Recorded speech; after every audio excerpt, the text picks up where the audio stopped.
প্রিয় শিক্ষার্থী, আসসালামু আলাইকুম। অনেকদিন পরে আবারও দেখা হচ্ছে। ঈদের কারণে বেশ কয়েকদিন ভিডিও দিতে পারিনি। যাই হোক, আজকে আমাদের পড়ার টপিক হচ্ছে অ্যালকোহলের শনাক্তকরণ এবং পার্থক্যকরণ।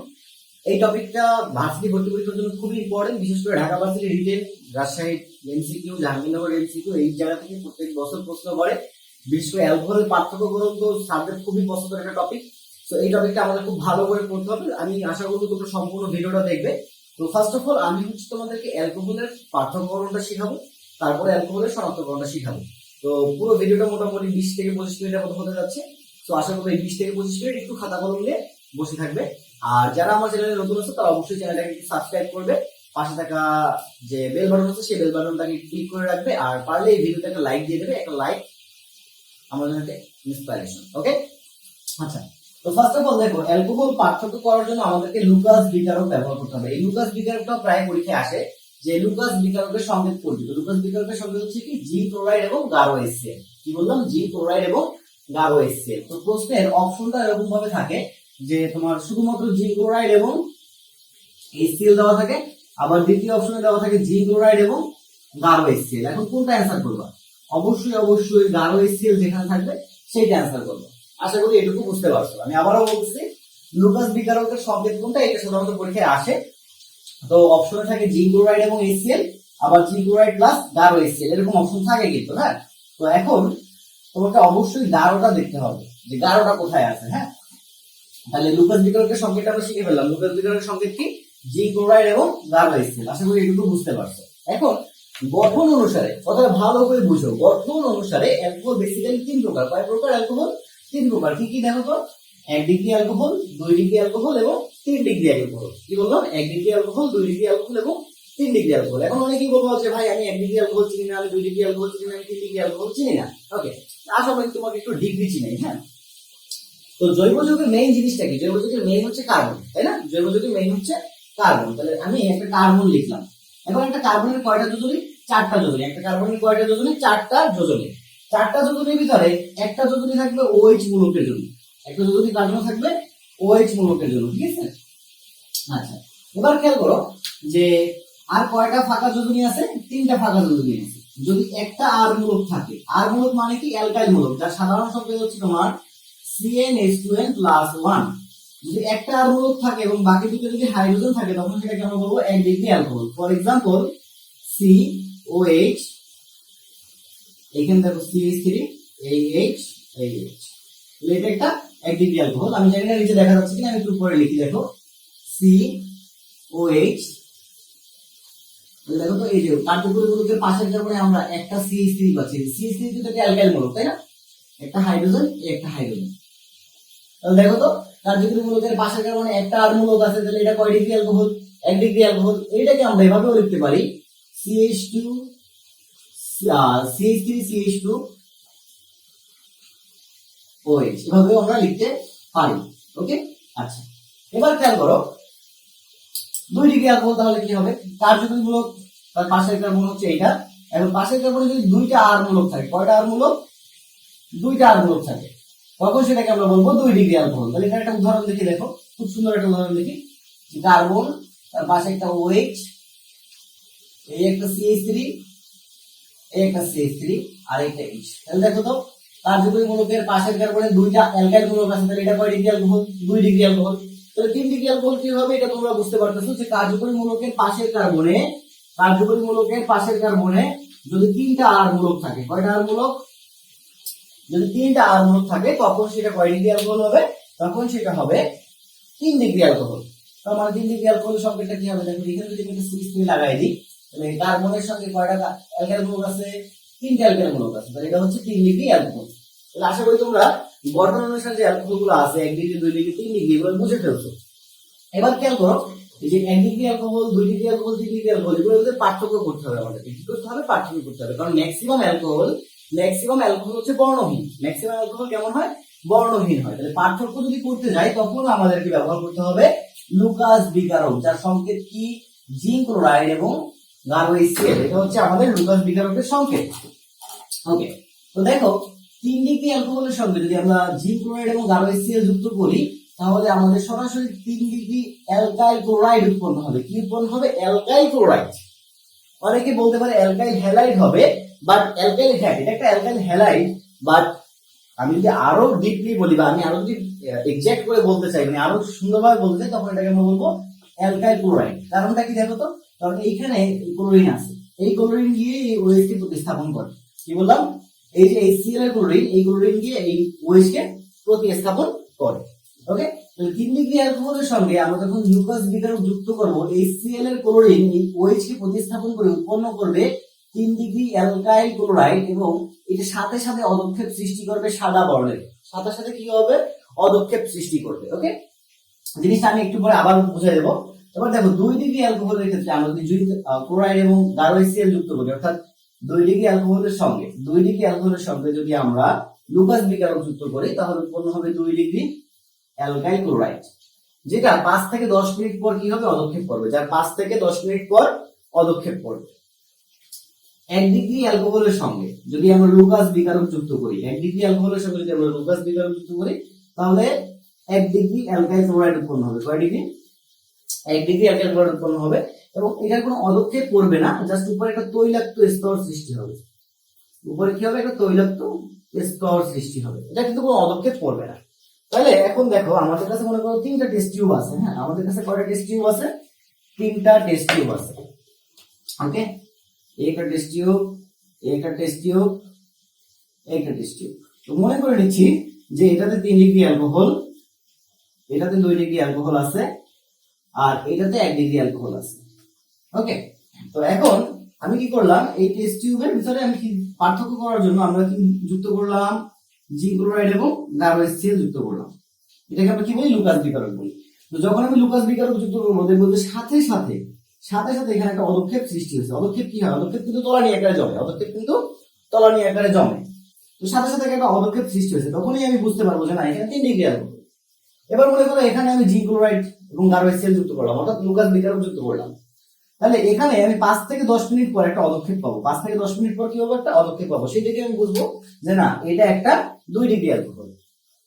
আর এখানে যদি কোনো অদক্ষেপ সৃষ্টি না হয়, জাস্ট উপরে একটা তৈলাক্ত স্তর সৃষ্টি হয়, উপরে লুকাস বিকারক যুক্ত করার পর যদি একটু তৈলাক্ত স্তর সৃষ্টি হয়, তখন সেটা আমি বলবো যে না, এখানে এই টেস্ট টিউবে আমার 1 ডিগ্রি অ্যালকোহল ছিল। ওকে, এবার আমরা রিয়েল এক্সাম্পলে চলে যাই, বা বিক্রিয়াগুলো একটু দেখে আসি, ঠিক আছে? তাহলে আমাদের কাছে আরো ক্লিয়ার হবে, কারণ আমার তো পরীক্ষার হলে প্র্যাকটিক্যাল করতে দিবে না, আমাকে পরীক্ষার হলে কি করতে হবে, বিক্রিয়া লিখতে হবে, তাহলেই স্যারেরা খুশি হবে এবং নাম্বার দিবে। ওকে, আর ঢাকা ভার্সিটি রিটেনের জন্য এই টপিকটা অনেক ইম্পর্টেন্ট। তো মনে করে নিচ্ছি আমাদের কাছে 3টা অ্যালকোহল আছে, একটা হচ্ছে তোমার CH3CH2OH, এটা রিটেনের কোশ্চেন, ঠিক আছে? এটা হচ্ছে রিটেনের question. CH3CH2OH, CH3 whole 2 CHOH, আর CH3 whole 3 COH। এর পার্থক্য করো, মনে করো পরীক্ষায় এটা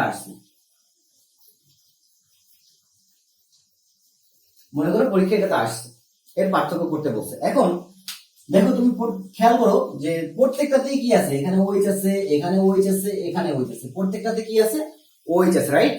যেহেতু প্রত্যেকটাতে OH আছে, তাহলে আমি বুঝতে পারতেছি যে অ্যালকোহল এবং অ্যালকোহলের পার্থক্য কিভাবে করতে হয় বলতো, লুকাস বিকারকের মাধ্যমে। লুকাস বিকারকের সংকেতটা কি, আমার সঙ্গে বলবো, জিঙ্ক ক্লোরাইড এবং গাঢ় HCl, রাইট? ওকে, তাহলে আমরা প্রত্যেকটার সঙ্গে এবার কি যুক্ত করব, জিঙ্ক ক্লোরাইড এবং গাঢ় HCl। এখন মজার বিষয়টা হচ্ছে কি, দেখো এখানে কয়টা CH3 আছে, 2টা, তাহলে আমি বুঝতে পারতেছি এটা 2 ডিগ্রি অ্যালকোহল। এখানে কয়টা CH3 আছে, দেখো তো, এখানে আছে 3টা CH3, তাহলে এটা 3 ডিগ্রি অ্যালকোহল।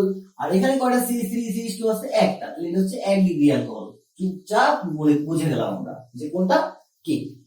ওকে, তাহলে এবার এটার সঙ্গে আমরা জিঙ্ক ক্লোরাইড এবং গাঢ় HCl যুক্ত করি। দেখো CH3CH2OH, জিঙ্ক ক্লোরাইড এবং গাঢ় HCl। এখন হয় কি, অ্যাকচুয়ালি কাহিনীটা কি হয়, এখানে এই যে ক্লোরিন আছে না, এই ক্লোরিন দিয়ে এই OH কে প্রতিস্থাপন করবে, কাকে প্রতিস্থাপন করবে, OH কে প্রতিস্থাপন করবে। যদি প্রতিস্থাপন করে তাহলে কি উৎপন্ন হয়, দেখো তো, CH3CH2Cl, ইথাইল ক্লোরাইড। তাহলে ইথানলের সঙ্গে আমরা লুকাস বিকারক যুক্ত করলে উৎপন্ন হবে কি, ইথাইল ক্লোরাইড। এখন এইটা কি 1 ডিগ্রি অ্যালকাইল হ্যালাইড না, এই যে 1 ডিগ্রি অ্যালকাইল ক্লোরাইড না, এটা কি অদক্ষেপ পড়বে? পড়বে না। তাহলে তুমি পাশে ছোট করে লিখবা যে এর কোনো অদক্ষেপ পড়বে না, উপরে তৈলাক্ত স্তর সৃষ্টি হবে। ওকে, এবার আমরা এটার সঙ্গে আমরা লুকাস বিকারক যুক্ত করি। CH3CH2, সরি এখানে CH3 দুইটা আছে তাই না? এটা কিভাবে লিখবা দেখো, এটা কিভাবে লিখবা, এই হচ্ছে কার্বন, এটার সঙ্গে একটা হাইড্রোজেন আছে, একটা OH আছে, তাহলে এই যে একটা OH, এই একটা হাইড্রোজেন, আর CH3 আছে কয়টা? দুইটা, এই যে দুইটা CH3 লিখে দিলাম। এবার এটার সঙ্গে আমাদের কি যুক্ত করতে হবে? জিঙ্ক ক্লোরাইড এবং গাঢ় HCl। আচ্ছা, এখানে জিঙ্ক ক্লোরাইড কেন ইউজ করা হয় জানো? এখানে জিঙ্ক ক্লোরাইড ইউজ করা হয় এই যে HCl আছে, এই HCl কে গাঢ় রাখার জন্য। HCl কে কি করার জন্য? গাঢ় রাখার জন্য। এটা কি করে?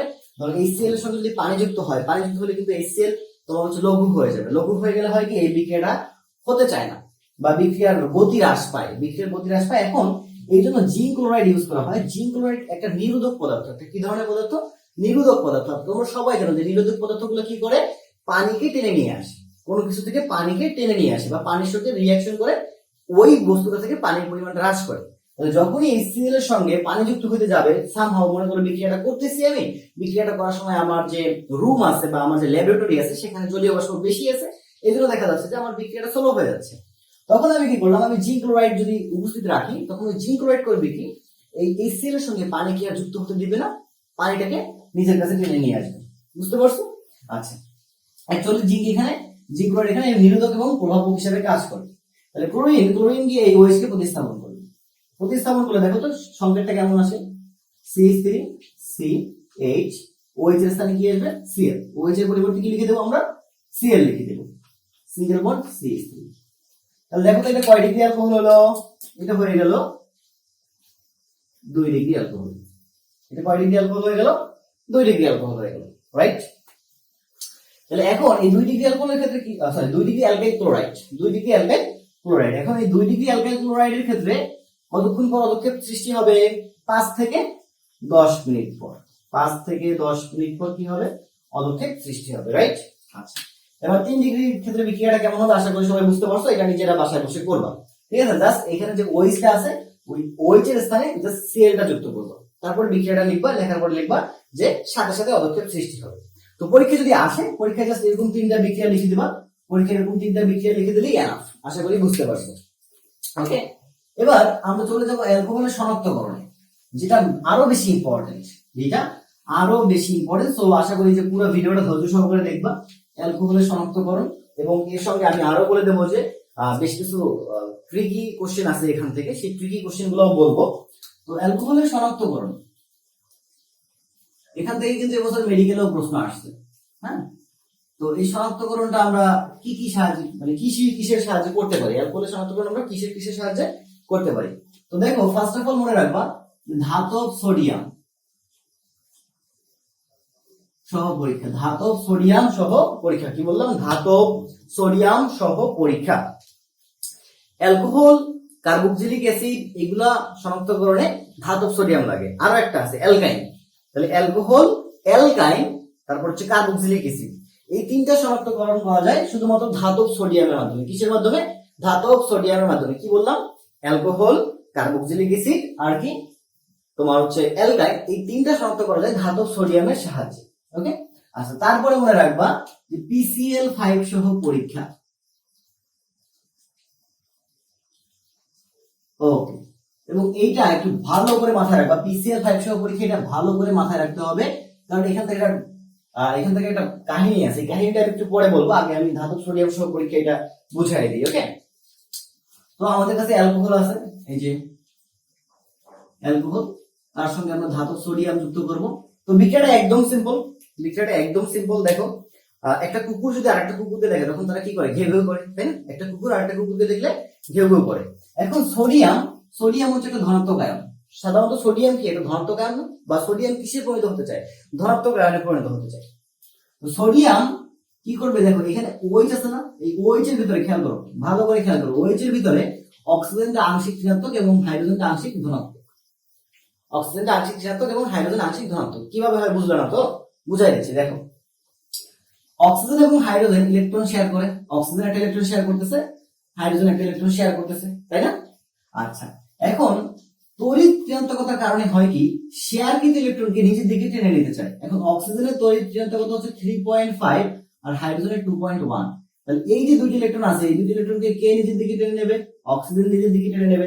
এখন ইলেকট্রন কি নেগেটিভ চার্জ, তাহলে নেগেটিভ চার্জকে যে নিজের দিকে টেনে নেবে সে কি হবে? নেগেটিভ। আর হাইড্রোজেনটা তখন কি হয়ে যাবে? পজিটিভ হয়ে যাবে। তাহলে আমরা বলতে পারি যে এইখানে হাইড্রোজেনটা হচ্ছে আংশিক ধনাত্মক এবং অক্সিজেনটা আংশিক ঋণাত্মক। আর সোডিয়ামটা কেমন হয়? সোডিয়ামটাও তো আংশিক ধনাত্মক হিসেবে কাজ করে। সোডিয়াম তো তীব্র তড়িৎ ধনাত্মক মৌল, তাই না? তীব্র তড়িৎ ধনাত্মক মৌল। সোডিয়াম করবে কি? সোডিয়াম গিয়ে এই হাইড্রোজেনকে প্রতিস্থাপন করবে। সোডিয়াম গিয়ে কি করবে? হাইড্রোজেনকে প্রতিস্থাপন করবে। প্রতিস্থাপন করলে উৎপন্ন হবে কি? RON। এটার নাম সোডিয়াম অ্যালকক্সাইড। এটার নাম কি? Sodium alkoxide. ওকে, সোডিয়াম অ্যালকক্সাইড। ঠিক আছে। আচ্ছা, তো দেখো ROH এটাকে আমরা বলি কি? অ্যালকোহল বলি। এটাকে আমরা কি বলি? অ্যালকোহল বলি, তাই না? যদি আমরা এখান থেকে H টা বাদ দিয়ে দিই তাহলে যেটা থাকে সেটা হচ্ছে অ্যালকক্সাইড আয়ন। এটাকে আমরা কি বলবো? Alkoxide ion. এটা হচ্ছে একটা অ্যালকক্সাইড আয়ন, RO মাইনাস। এটাকে আমরা কি বলবো? অ্যালকক্সাইড আয়ন বলবো। আচ্ছা, আর দেখো তো হাইড্রোজেনটা কি হয়ে যাচ্ছে? বের হয়ে যাচ্ছে না? তাহলে প্লাস H2। এখন দেখো এই যে হাইড্রোজেন গ্যাস, এই হাইড্রোজেন গ্যাস দেখি আমরা এটাকে অ্যালকোহল শনাক্ত করতে পারি কিভাবে? মনে করো যে আমাদের এখানে একটা টেস্ট টিউব আছে। মনে করো আমাদের এখানে একটা টেস্ট টিউব আছে। এই টেস্ট টিউবে কি আছে? অ্যালকোহল আছে। এই টেস্ট টিউবে অ্যালকোহল আছে। তো এই অ্যালকোহলটা এখন আমাদেরকে শনাক্ত করতে হবে যে আসলে অ্যালকোহল কিনা। ঠিক আছে, এটা আমাদের শনাক্ত করতে হবে। তো আমরা কি করলাম? আমরা এর ভিতরে ধাতব সোডিয়াম যুক্ত করে দিলাম। ধাতব সোডিয়াম যুক্ত করলে কি উৎপন্ন হবে? সোডিয়াম অ্যালকক্সাইড এবং হাইড্রোজেন গ্যাস। এবং হাইড্রোজেন গ্যাস যখন উৎপন্ন হবে, হাইড্রোজেন গ্যাস কি এর ভিতরে থাকবে? থাকবে না। গ্যাস কি হতে চায়? সবসময় বের হয়ে যেতে চায়। তাহলে গ্যাসটা যদি বের হয়ে যেতে চায়, হাইড্রোজেন গ্যাসটা কিন্তু এখানে বের হয়ে যাবে। এখন আমি যদি এখানে একটু ফায়ার দিই, একটু যদি আগুন দিই, আগুন দিলে হবে কি? আগুনটা জ্বলবে। কেন জ্বলবে? কারণটা কি? আমরা সবাই জানি, ক্লাস 6-7 এ পড়ছি যে হাইড্রোজেন গ্যাস নিজে জ্বলে কিন্তু অন্যকে জ্বলতে সাহায্য করে না। হাইড্রোজেন গ্যাস নিজে জ্বলে কিন্তু অন্যকে জ্বলতে সাহায্য করে না। তার মানে এখানে আগুনটা জ্বলবে। এখানে কি হবে? আগুনটা জ্বলতে থাকবে। কে জ্বলবে? হাইড্রোজেন গ্যাস জ্বলবে। তাহলে যদি আগুন জ্বলে তাহলে আমরা বুঝতে পারবো যে এখানে পূর্বে কি ছিল? অ্যালকোহল ছিল। আর যদি আগুন না জ্বলে তাহলে বুঝতে পারবো যে না, এখানে হাইড্রোজেন গ্যাস ছিল না। আশা করি এটুকু বুঝতে পারছো। ওকে, তাহলে একটা রিঅ্যাকশন দেখি আমরা। একটা রিঅ্যাকশন দেখি। ইথানল। ইথানল দেখি সবচেয়ে বেশি আছে পরীক্ষায়, তাই না? ইথানলের সংকেত হচ্ছে তোমার CH3CH2OH। তার সঙ্গে আমরা ধাতব সোডিয়াম যুক্ত করলাম। তাহলে সোডিয়াম দিয়ে এই হাইড্রোজেনকে প্রতিস্থাপন করলো, উৎপন্ন হলো কি? CH3CH2ONA+H2। এটার নাম হচ্ছে সোডিয়াম ইথক্সাইড। Sodium ethoxide. এটার নাম কি? Sodium ethoxide. এবং এই যে হাইড্রোজেন গ্যাস উৎপন্ন হয়েছে, এই হাইড্রোজেন গ্যাসটাই পরবর্তীতে আগুন জ্বলবে। ওকে, তো এইগুলো আমাদের ধাতব সোডিয়াম সহ পরীক্ষা। এরপরে আমরা দেখবো এখন PCl5 সহ পরীক্ষা। এবং এটা অনেক বেশি ইম্পর্টেন্ট। আমি আবারও বলতেছি, এটা অনেক অনেক বেশি ইম্পর্টেন্ট। কারণ ইথারের নাম শুনছো না তোমরা? ইথারও কিন্তু এই PCl5 দ্বারা শনাক্ত করা হয়। আবার অ্যালকোহল এবং ইথার, এটার যে পার্থক্যকরণ, সেই পার্থক্যকরণ কিন্তু PCl5 এর মাধ্যমে করা হয়। আশা করি বুঝতে পারছো এটুকু। আমি আবারও বলতেছি, অ্যালকোহল এবং ইথার এদের যে পার্থক্যকরণ, এই পার্থক্যকরণ করা হয় PCl5 এর মাধ্যমে। কি বলছি বুঝতে পারছো? অ্যালকোহল এবং ইথারের যে পার্থক্যকরণ সেটা করা হয় কিসের মাধ্যমে? PCl5 এর মাধ্যমে। ওকে, আচ্ছা, ফসফরাস পেন্টাক্লোরাইড। ফসফরাস পেন্টাক্লোরাইড, এবং এই যৌগটা আমার খুবই একটা পছন্দের যৌগ। হ্যাঁ, এটা দেখতে সহজ সরল কিন্তু এটা আসলে আকারটা জটিল। যাই হোক, এটা নিয়ে একদিন হয়তো পরে কথা হবে। তো খেয়াল করো যে আমাদের কাছে অ্যালকোহল আছে CH3। আচ্ছা, first of all model reaction দিয়ে বুঝাই। দেখো, অ্যালকোহল আছে, তার সঙ্গে আমরা PCl5 যদি যুক্ত করি, PCl5 যুক্ত করলে এখান থেকে ক্লোরিন গিয়ে এই যে OH আছে, এই OH কে প্রতিস্থাপন করবে। OH কে কি করবে? প্রতিস্থাপন করবে। এই PCl5 এর ক্লোরিন একটা গিয়ে OH কে প্রতিস্থাপন করবে। প্রতিস্থাপন করলে উৎপন্ন হবে অ্যালকাইল ক্লোরাইড, তাই না? অ্যালকাইল ক্লোরাইড প্লাস এখান থেকে কি বের হয়ে গেছে? এখান থেকে বের হয়ে গেছে OH। OH যদি বের হয়ে যায়, এই OH থেকে একটা হাইড্রোজেন, এই OH এর একটা হাইড্রোজেন PCl5 এর আরেকটা ক্লোরিনের সঙ্গে যুক্ত হবে। OH এর একটা হাইড্রোজেন PCl5 এর সঙ্গে আরেকটা, মানে PCl5 এর আরেকটা ক্লোরিনের সঙ্গে যুক্ত হয়ে উৎপন্ন করবে HCl। এবং খেয়াল করো, ভালো করে খেয়াল করো, এবং বাকি যে অক্সিজেনটা থাকবে এই অক্সিজেনটা গিয়ে যুক্ত হবে PCl5 এর সঙ্গে। এখন দেখো PCl5 থেকে ক্লোরিন চলে গেছে কয়টা? দুইটা। ক্লোরিন PCl5 এ আছে কয়টা? তিনটা। তাই তিনটা ক্লোরিন আছে, তাহলে PCl3 তার সঙ্গে কি যুক্ত হয়েছে? অক্সিজেন যুক্ত হয়েছে, তাহলে উৎপন্ন হবে POCl3। কি উৎপন্ন হবে? POCl3। এখন এই যে HCl উৎপন্ন হবে, এই HCl টা হবে গ্যাসীয়। এই HCl টা কি হবে? গ্যাসীয় হবে। তো পরবর্তীতে এই HCl এর সঙ্গে যদি NH4OH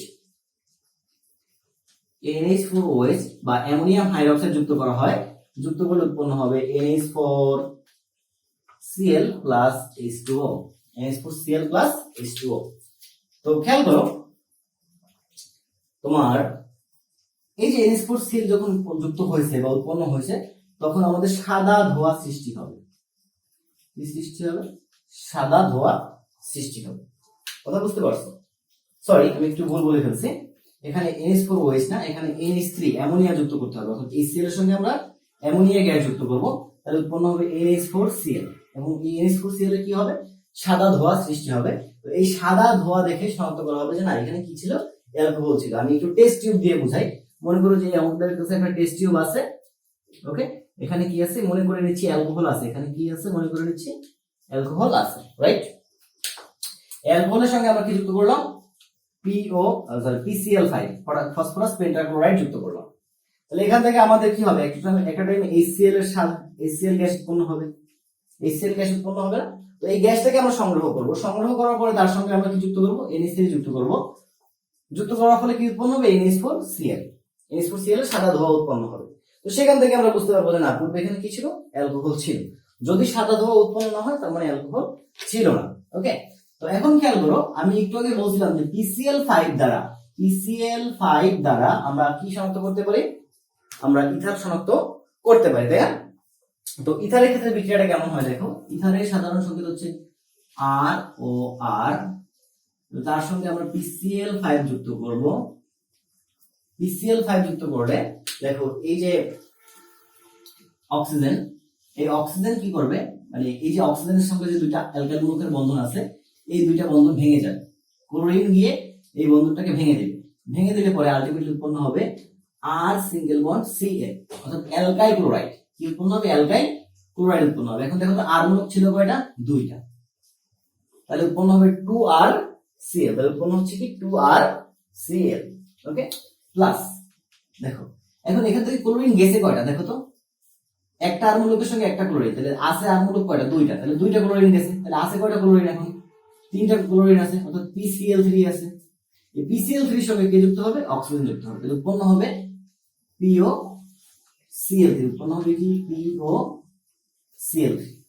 খেয়াল করো, অ্যালকোহলের বিক্রিয়াটা আমি আবার একটু লিখি, তাহলে আরো ভালো করে বুঝতে পারবা। অ্যালকোহলের বিক্রিয়াটা হচ্ছে এরকম যে ROH তার সঙ্গে যখন PCl5 যুক্ত করছি আমরা, তাহলে উৎপন্ন হয়েছিল RCl plus POCl3 plus HCl গ্যাসীয়। তাহলে দেখো, অ্যালকোহলের সঙ্গে যখন আমরা PCl5 যুক্ত করছি, তখন উৎপন্ন হয়েছে কি? গাঢ় HCl, যেটার সঙ্গে আমরা পরবর্তীতে কি যুক্ত করছি? গাঢ় HCl এর সঙ্গে পরবর্তীতে আমরা NH3 যুক্ত করছি, উৎপন্ন হয়েছে কি? NH4Cl, যেটা আমরা কি পাইছি? সাদা একটা ধোঁয়া পাইছি, সাদা ধোঁয়া পাইছি, রাইট? বাট এইখানে কিন্তু আমরা কোনো HCl পাইনি। তার মানে মনে রাখবা যে ইথারের সঙ্গে যখন আমরা PCl5 যুক্ত করব, তখন কোনো HCl পাবো না। তখন কোনো কি পাবো না? HCl পাবো না।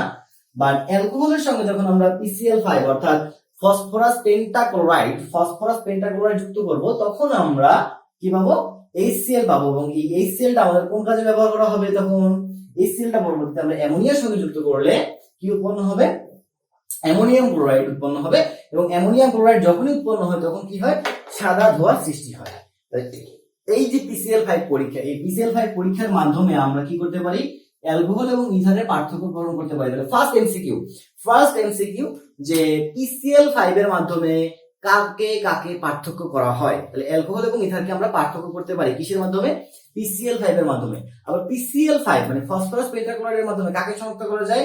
অ্যালকোহলকে শনাক্ত করা যায়। কাকে শনাক্ত করা যায়? ইথারকে শনাক্ত করা যায়। আশা করি বুঝতে পারছো। অ্যালকোহল এবং ইথার দুইটা একসাথে অপশনে থাকবে না, থাকলে যে কোনো একটা থাকবে, বুঝতে পারছো? যেটা থাকবে সেটা অ্যান্সার করবে।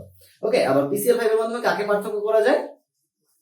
অ্যালকোহল এবং ইথারকে পার্থক্য করা যায়। পার্থক্যটা তোমরা চোখের সামনে দেখতেই পাচ্ছ। তো এই গেল আমাদের অ্যালকোহলের শনাক্তকরণ পরীক্ষা। এবার অ্যালকোহলের আরেকটা গুরুত্বপূর্ণ পরীক্ষা আছে, সেটা হচ্ছে তোমার আয়োডোফর্ম পরীক্ষা বা হ্যালোফর্ম পরীক্ষা। এবার আমরা সেটা করবো, আয়োডোফর্ম পরীক্ষা বা হ্যালোফর্ম পরীক্ষা। ওকে, খেয়াল করো, আয়োডোফর্ম পরীক্ষা। আচ্ছা,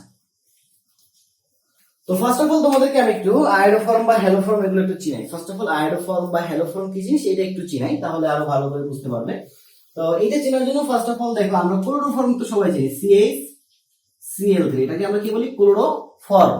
ক্লোরোফর্ম আমি বাংলায় লিখতেছি, কয় লয় ওকার রয় ওকার ফ র ম, ক্লোরোফর্ম। ওকে, আচ্ছা, তো খেয়াল করো, ভালো করে খেয়াল করো।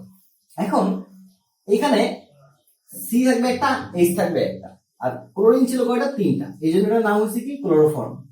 সি আছে একটা, এইচ আছে একটা, ব্রোমিন আছে 3টা। এবার এটার নাম হবে ব্রোমোফর্ম। ব্রোমোফর্ম। সি আছে একটা, এইচ আছে একটা, আই আছে 3টা, মানে আয়োডিন আছে 3টা। এটার নাম হবে কি এখন? আয়োডোফর্ম। কি হবে? আয়োডোফর্ম। সি আছে একটা, এইচ আছে একটা, ফ্লোরিন আছে 3টা, তাহলে এটার নাম হবে কি এখন? ফ্লোরোফর্ম। বাট এখানে তোমরা ভুল করবে, আসলে ফ্লোরোফর্ম বলতে কোনো কিছু নাই। ফ্লোরোফর্ম বলতে কোনো কিছু নাই, আশা করি এটুকু বুঝতে পারছো। ওকে, তো দেখো, এই যে দেখো সিএইচ, কার্বন একটা, হাইড্রোজেন একটা, এবং হ্যালোজেন যদি 3টা থাকে, এই যে অবস্থা, এই অবস্থাটাকে বলা হয় হ্যালো ফর্ম। এটাকে কি বলা হয়? হ্যালো ফর্ম বলা হয়। সি আছে একটা, এইচ আছে একটা, এবং এক্স আছে 3টা। এক্স বলতে এখানে কি বোঝাচ্ছি? হ্যালোজেনকে বোঝাচ্ছি। এরকম যদি হয় তখন সেটাকে আমরা কি বলবো? হ্যালো ফর্ম বলবো। এখন যদি ক্লোরিন থাকে তাহলে বলবো ক্লোরোফর্ম, যদি ব্রোমিন থাকে তাহলে আমরা বলবো ব্রোমোফর্ম, আর যদি আয়োডিন থাকে তখন আমরা বলবো আয়োডোফর্ম।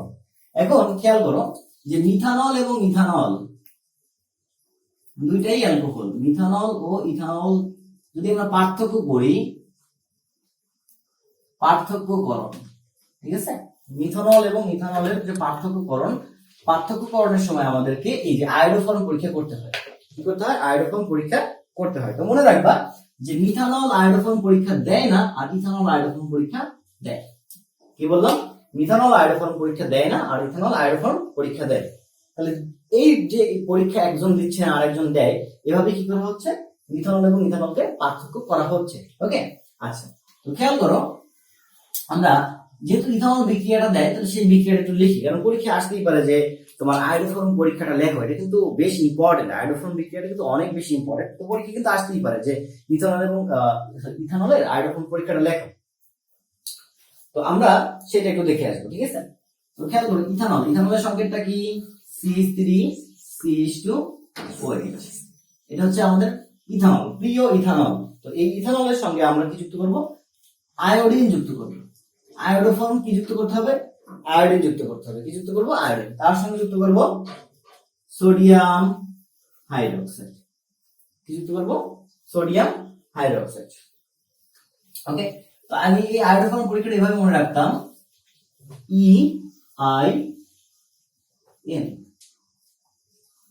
EIN। ওই দেখবা তোমাদের কলেজে থাকে না? কলেজে থাকে EIN নাম্বার। কলেজের কি থাকে? EIN number. তাহলে আমরা এই আয়োডোফর্ম পরীক্ষা কোথায় পড়ছি? কলেজে পড়ছি। তাহলে কলেজের জন্য আমরা মনে রাখবো EIN। E for ethanol, I for iodine, আর N for sodium hydroxide. N for sodium hydroxide. তাহলে এই তিনটাকে আমাদের কি করতে হবে? যুক্ত করতে হবে। তিনটা আমরা কি করব? যুক্ত করব। যুক্ত করলে কি উৎপন্ন হবে? পরীক্ষার নাম কি? আয়োডোফর্ম পরীক্ষা। যুক্ত করলে কি উৎপন্ন হবে? আয়োডোফর্ম উৎপন্ন হবে। এখন আয়োডোফর্মের সংকেত কি? চোখ বুঝে লিখে দিই, CHI3। তাহলে আমার এখানে কি উৎপন্ন হচ্ছে? CHI3। দেখো, জৈব বিক্রিয়াতে বিক্রিয়া সমতাকরণ ডাজন্ট ম্যাটার। জৈব বিক্রিয়াতে বিক্রিয়া সমতা না হলেও চলবে, তোমার জাস্ট আসল উৎপাদগুলো থাকলেই হচ্ছে। মানে আসল উৎপাদ বলতে জৈব যে উৎপাদগুলো আছে সেগুলো থাকলেই হবে। ওকে, এটার সঙ্গে আরো মনে রাখবা, একটু কষ্ট করে মনে রাখবা যে এটার সঙ্গে উৎপন্ন হবে COONA। HCOON, অর্থাৎ দেখো খেয়াল করো এখানে কার্বন আছে কয়টা? দুইটা কার্বন আছে না? দুইটা কার্বন আছে।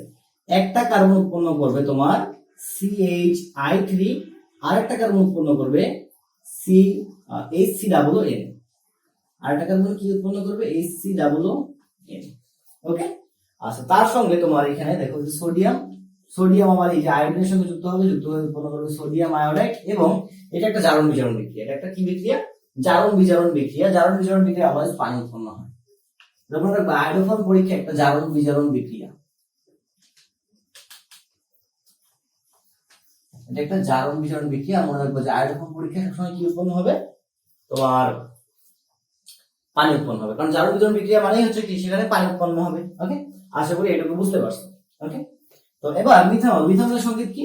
CH3OH, তাই না? CH3OH। খেয়াল করো, ভালো করে খেয়াল করো, মিথানল কেন দেয় না? মিথানল আয়োডোফোন পরীক্ষা কেন দেয় না? এখানে কার্বন আছে দুইটা, একটা কার্বন উৎপন্ন করবে HCOON, এটার নাম হচ্ছে সোডিয়াম মিথানয়েড। এটার নাম কি? সোডিয়াম মিথানয়েড। আর একটা উৎপন্ন করবে আয়োডোফোন। তো এখানে কার্বনই আছে একটা, কয়টা? একটা, এবং এই একটা কার্বন উৎপন্ন করে HCOON, সোডিয়াম মিথানয়েড উৎপন্ন করে, কিন্তু CH3 এটা উৎপন্ন হয় না। CH3 অর্থাৎ আয়োডোফোন এটা উৎপন্ন হয় না। যেহেতু এটা উৎপন্ন হচ্ছে না, তার মানে আমি বলতে পারি যে মিথানল আয়োডোফোন পরীক্ষা দেয় না, আর ইথানল আয়োডোফোন পরীক্ষা দেয়। ঠিক এভাবে মিথানল এবং ইথানলকে পার্থক্য করা হয়। এখন প্রশ্নটা হচ্ছে, ভাই অ্যালকোহল তো অ্যালকোহল খাইলেই হচ্ছে, পার্থক্য করার কি দরকার আছে? ওরে বাবা, দেখো না প্রত্যেক বছর ঈদ পূজা কোরবানিতে মানুষ মদ টদ খেয়ে মারা যায়। এখন কথা হচ্ছে যে মিথানল যেটা আছে, মিথানলটা কিন্তু বেশ বিষাক্ত একটা মদ। ঠিক আছে, বেশ বিষাক্ত একটা মদ। তোমরা দেখবা যে রেকটিফাইড স্পিরিটের সঙ্গে মিথানল যুক্ত করলে সেটা হয়ে যায় মিথিলেটেড স্পিরিট, এবং সেটা খাওয়ার অযোগ্য বা বাণিজ্যিক যে স্পিরিট গুলো আছে, বাণিজ্যিক স্পিরিট গুলাতে তোমার হচ্ছে মিথানল যুক্ত করা হয়। কারণ মিথানল যুক্ত করলে ওই অ্যালকোহলটা বিষাক্ত হয়ে যায়, ওটা খাওয়া যায় না। এখন মনে করো যে তুমি কাঠ বার্নিশ করবা, ফার্নিচার বার্নিশ করতেও কিন্তু তোমার হচ্ছে অ্যালকোহল দরকার হয়। হ্যাঁ, এখন তুমি হচ্ছে গিয়ে সেখানে অ্যালকোহল দিয়া বার্নিশ করতেছো, মানে তুমি কাঠ বার্নিশ করার জন্য বা ফার্নিচার বার্নিশ করার জন্য অ্যালকোহল কিনে এনে যদি সেটা নিজে ঢকঢক করে খেয়ে ফেলো, তাহলে তো যারা মদ ব্যবসায়ী তাদের লস না। এই জন্য করা হয় কি, যে বাণিজ্যিক যে স্পিরিট গুলো আছে, যেগুলো ফার্নিচারের কাজে ব্যবহার করা হয় বা বিভিন্ন কাজে ব্যবহার করা হয়, হ্যাঁ, সেখানে কি করা হয়? মিথানল যুক্ত করা হয়, যাতে সেটা খাওয়ার অযোগ্য হয়। বুঝতে পারছো? আচ্ছা, আর যেটা খাওয়ার অ্যালকোহল, সেটা ম্যাক্সিমাম সময় ইথানল থেকেই আসে, খাওয়ার অ্যালকোহলটা। তো এখন কথা হচ্ছে যে তুমি মনে করো যে অ্যালকোহল পাইলে, এখন তুমি খুব উত্তেজিত হয়ে গেল যে না আমি এবার এটা খাবো, খাইয়া মনে করো পিনিক করে সারাদিন রাত ঘুমাবো, গার্লফ্রেন্ডের সঙ্গে ব্রেকআপ হয়ে গেছে। কিন্তু কাহিনী হচ্ছে আগে পরীক্ষা করতে হবে ওটা মিথানল না ইথানল। যদি মিথানল হয় তাহলে কিন্তু শেষ। ঠিক আছে, আর যদি ইথানল হয় তাহলে মনে করো যে বেঁচে থাকবে, একটু হালকা পেনিক হবে। হ্যাঁ, যাই হোক, একটু বেশি করে বলে ফেললাম। আচ্ছা, তো আশা করি তোমরা বুঝতে পারছো যে মিথানল এবং ইথানলের পার্থক্যকরণটা কেন গুরুত্বপূর্ণ। আচ্ছা, আর এটা কিভাবে পার্থক্য করা হয়? আয়োডোফোন পরীক্ষার মাধ্যমে পার্থক্য করা হয়। তো যারা ক্লাসটা শেষ পর্যন্ত দেখছো তাদেরকে আমার হৃদয় থেকে অসংখ্য ধন্যবাদ। আর যদি পারো একটু কমেন্ট করে দাও যে ভাই আমি শেষ পর্যন্ত দেখছি। তো সবাই ভালো থাকো, সুস্থ থাকো, এবং আমার পরবর্তী ক্লাসগুলো দেখো। আল্লাহ হাফেজ।